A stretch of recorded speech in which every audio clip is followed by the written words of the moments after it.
If you're walking down the street and you meet a mom who's pushing a stroller, your mind doesn't automatically think homeless. So from the start, the population is relatively invisible. They're that hidden sector. You don't tend to think of it as being a serious issue. It's hard also for people to grapple with.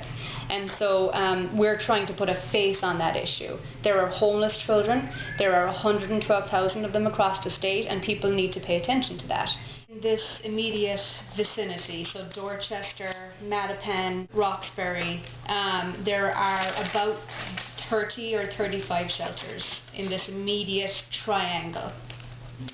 There is a good majority of those locations in Dorchester, so I would hazard a guess at about maybe between 15 and 20 specifically in Dorchester. That's my guesstimate. We have 3 community children's centres, one Dorchester, one here, and one in Jamaica Plain, and all 3 of them serve 175 children every day through preschool, but that isn't a number that represents the number of children in shelter. I believe in the city of Boston there is over 2,000 children in shelter.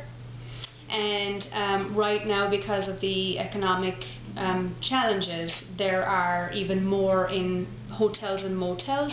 So because of the lack of shelter capacity, they've been temporarily placed in hotels and motels, not just in Boston but across the state.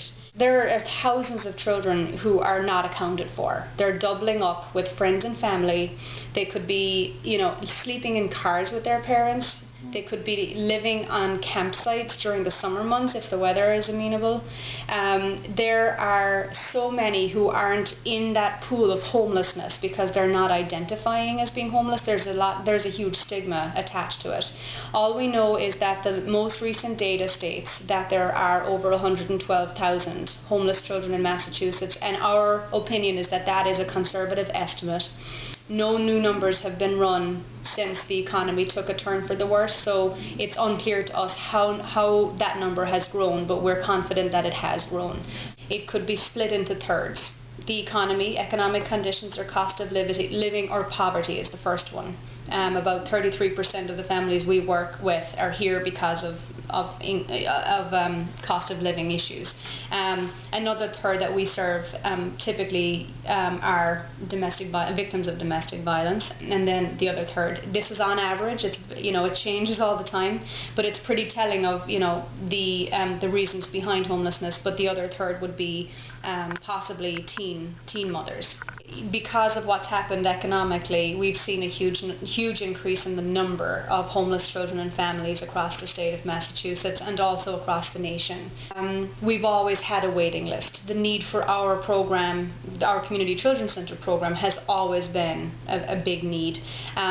So what we have started seeing though is the fact that shelters are closing their doors.